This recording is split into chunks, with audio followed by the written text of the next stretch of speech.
along in just a moment. About 5 miles down the main road from here, Tianamen Square. But the Army was already running into nonviolent resistance. Army power met people power, and on this night, people power won. Go back, they chanted at these troops from Inner Mongolia, from hundreds of miles away, fueling rumors that soldiers from bases in Beijing had refused to march against the students. Authorities had anticipated trouble. They reportedly wanted to use the subway to move their troops, but subway officials said no. The commander and his men seemed stunned, speechless, unsure what to do next, and with cause.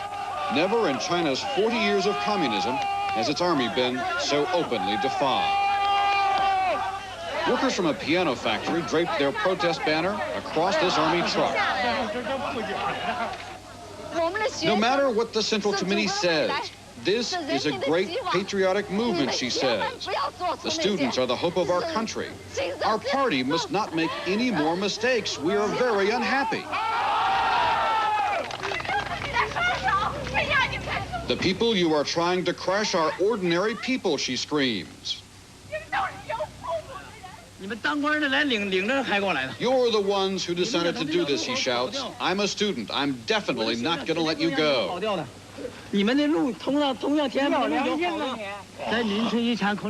Another man says, you've allowed your conscience to be stolen. There was so much noise, this man dashed out in his pajamas to see what all the fuss was about. He stayed to support his neighbors. And there was more, much more. 80 trucks, complete with what appeared to be sophisticated communications equipment. The people fenced them in with a rope and stood shoulder to shoulder, a human wall. The soldiers are here because these people have used the only weapon they have, themselves, to stop this convoy dead in its tracks. And they took no chances. The lead truck would go nowhere. We will stay, they said, over and over. We will stay here, and so will the soldiers. Barry Peterson, CBS News, Beijing. After that extraordinary night, an extraordinary day, another one in the making now. I'll be back with more news from China as we continue our special series of reports on China and the new time any day. Chili's grilling bar. My duty. Now, the hunger strike stopped, and now it has started again, and I believe you want it to grow. Am I correct? Yeah. If we do not do it this way, it will influence the future cooperation between their company and CBS. They hope that we will comply, or this will be difficult. Well, you see the situation. Now, it's important to know that we have in writing an agreement in which we could continue broadcasting. This agreement was made some time ago in writing and was agreed to by, among others, a representative of the Foreign Ministry, that we could continue broadcasting with our own satellite dish through noon, Saturday, New York time. Now, this is a difficult situation for us at CBS News. We've, in good faith, been operating with this written agreement. Our Chinese friends, many of whom have visited in the United States up to now, have helped us in every way they could. They keep emphasizing they have their instructions. And that's where we stand. All of this against the backdrop of Deng Xiaoping and Lin Peng trying to exert authority over the country. And it's clear that they simply couldn't take our coverage, don't want to take our coverage. They shut us down in Tiananmen Square, and they're now trying to shut us down here. What, gentlemen, Betty, if you could tell him, I understand what your problem is, but could we please have it in writing?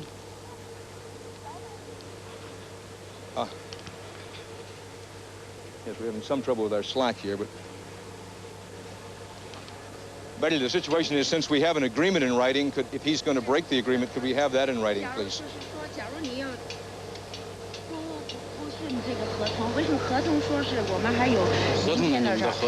Where's the contract? Here's the contract. This was approved by the Foreign Ministry. This was our fax copy of our agreement. As you can see, it says 1600 Greenwich Mean Time on Saturday. We have another 12 hours by this written agreement, which was reaffirmed, Betty, within the last 2 weeks. 这个是2个礼拜以前也我跟你说是这样，这个是电视 confirm 的确认报，这不是合同，这是电视确认报。Yeah, the television service confirmed confirmation. Yes. 这是一个 He 电视 wants 确 to 认报， see 不是 the 合同。 original contract. The original contract, of course, which we can provide to you, but you would understand that our legal department has the original contract. But this is, as you said yourself, I think, a confirmation by telex. This is a confirmation of what the agreement is. 就是说，那刚才你把他说的，又不是有权可以终止。就由于，就是说这份报呢，只是一个Interside 返回的一个电视证实报。对。这个电视证实报呢说你们这个时间是可用。现在呢就是说我们现在并不是说想停止你们的节目，你们的节目剩下的时间的节目可以通过我们地面站来帮助你们发。They said they're not trying to stop our transmission. They would like to do it by another manner, which is that after we are filmed it, they will do it for us. Yes, at their location. Yes. But that was not the agreement. But I want to emphasize, Betty, and please, this is important. And for those of you just joining us, this is live from Beijing, China, and the effort here is for the government to shut down our own broadcasting by our own satellite dish, which was being done by written agreement, and they're changing that agreement. They pulled the plug on us in Tianamen Square when we broadcast the helicopters swooping down, the military helicopters swooping low, trying to break up the protest demonstration there, and now these gentlemen are to do the actual act here. Betty, it's very important to emphasize then, please, that we're a guest in this country. I respect their country and I respect the authority of their government. I hope they will understand when I say we have a written agreement with their government that we can do this broadcast and continue to do it through tomorrow, and I respectfully hope that he would consider that. 我们完全明白，特别是我们是中国的客人在这儿，他很尊重中国的政府，中国的人民，但是呢，现在问题在哪儿呢？是他们合同是这么说的，现在我们就听你们的口头消息。 这是太影响了他们。 I can get Intelsat on the phone right now in Washington, D.C. They have the legal document that was signed by Chinese officials and by U.S. officials. I called them up about an hour ago. They said we were legally in the right to continue broadcasting until midnight Beijing time. If they want, I'll get them on the phone right now. We'll go up on the satellite right here. That might be helpful, but I think the main point we have, Betty, is we have an agreement in writing, and I hope he will understand that I would not feel comfortable in ending the broadcast until I had something in writing, because I have only his vocal word of this. 偷消息去做这个很大的这个很有影响的事。根据这个电视证实报，它的内容应该是戈尔巴乔夫访问。现在戈尔巴乔夫已经访问结束，所以呢，这个电视项目可以结束，剩下的你们的节目，我们不是不让你传，而是通过我们的地面站可以帮助你传，请你明白。He said that the purpose of this contract was for us to report the Gorbachev trip, and since the Gorbachev trip is over, and anything that's left over, he would be glad to help us to transmit it. Respectfully, I know that he's an intelligent gentleman, and he understands, and we understand that that's not what is issue here, because we specifically said that if we're going to bring the CBS Evening News to China, we need to be able to broadcast for the full week, and we would need to broadcast for the time after Gorbachev left. Not only was it agreed to in writing, but it was reaffirmed just last week. And since we have something in writing, I do respectfully request that he give us something in writing in return.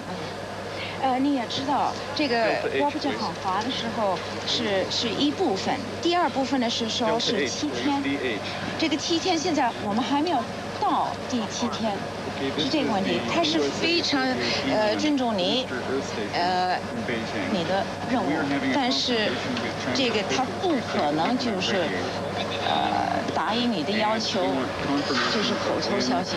现在呢，就是根据现在就是根据这份报，只是 Intersite 的一个信道可用正式报，并不是它的。For those of you who've just joined us, the gentleman is trying to explain. Confirmation, it is not the contract, he says. I respect his position and the authority of his government, and I can't physically and won't physically prevent him from doing what he has to do. But please. Yes. So if he has to do what he has to do, but I do protest in the most respectful manner. 这个跟 Intersite 没关系，因为你们的这个信道是可用的，没有重新申请，我们没必要再跟 Intersite 重新再打交道。They don't have to deal with Intersite. 为什么你不愿意跟他们说话？请你给我这个。好。Intersite 给的时间是现在还没有超过 Intersite 给的时间，我没必要再跟 Intersite 再重新申请时间。He says that according to this, we haven't gone beyond the stated times agreed with Intersite. So until we go beyond that, he has no reason to get in touch with Intersite. I realize he doesn't want to talk with Intersite because they're going to support our position. But to say, I don't want to be disrespectful, and I can only say that he must do what he must do. But I want him to understand that I respectfully protest as strongly as I can, particularly since he doesn't have anything in writing to break a written agreement. 现在问题是什么呢？这是口头消息。假如你要干，必须要干，这个当然了，我们也没有办法。但是这个问题是在这儿呢，就是说，至少还是口头消息。我们签的是个。While this goes on, correspondent Susan Spencer has pictures. These are the first pictures we've had of demonstrators clashing with police, not with the army, we think, but with police. Here's Susan Spencer. This happened at an intersection not too far from our CBS headquarters. It may indicate some reason why the Chinese have decided that they don't want us to continue broadcasting from here. There were students who were blocking an overpass, as we understand. When we got there, there had been pushing and shoving, as you can see there, for some time. And then, as you see, the police take out nightsticks, and they aren't showing much mercy as they try to get the students away from this intersection. This happened, I believe, within the last hour or so. The students clearly hadn't expected this at all. As you said earlier, you're correct, this is not the People's Liberation Army. These were the police, not generally very highly regarded by the populace, and clearly they have decided that at this point, force is not something that they are going to avoid. They pushed the students, trying to get them out of the intersection, trying to get them back on the bus. This, as we said, took place after 3 or 4 attempts by the students to get by the police lines. We are around the city. It's unclear whether or not incidents of this sort are going on anywhere else. But as we have covered this event, as you pointed out earlier, there hasn't been this sort of confrontation. And so this in itself is disturbingly significant. As you can see there, one of the protesters seemed to grab the policeman's glasses, and this was clearly very serious. Dan? The question continues to be here in Beijing whether the center will hold, whether the central authority will hold.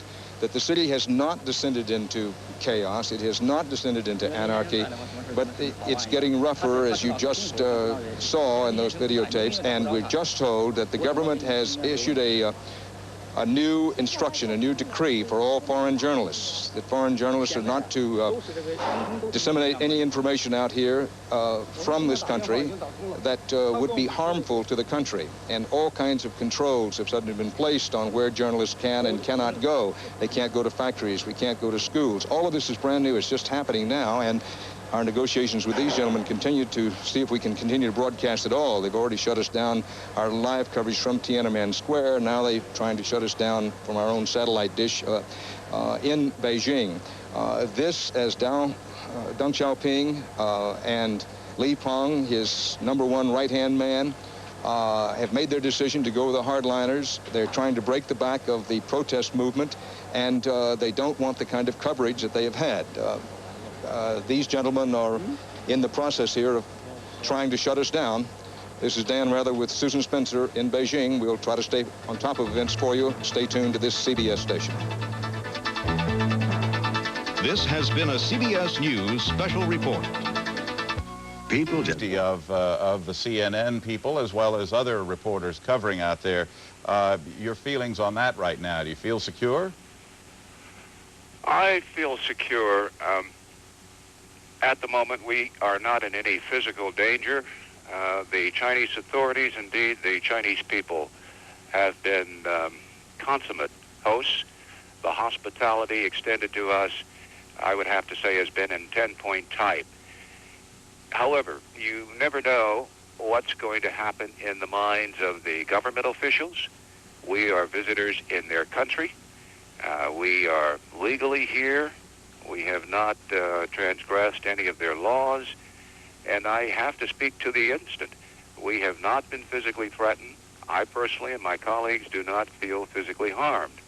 However, having said that, whenever you cover disturbances in another country, we journalists always run the risk of some kind of physical harm. We hope harm does not come to anyone as a result of this, not just we journalists, but also the people of the People's Republic of China.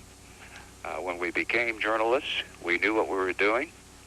Life isn't always pleasant, and I have to hope, I have to believe that nothing will happen to us and no harm will come to us. Well, we've bloodied demonstrators near the phalanx of buses that we have seen in our live coverage. We've just talked with Bernard Shaw. He says that he and the rest of the CNN fellows are all safe at this point. We hope it remains that way. We'll be back right after this.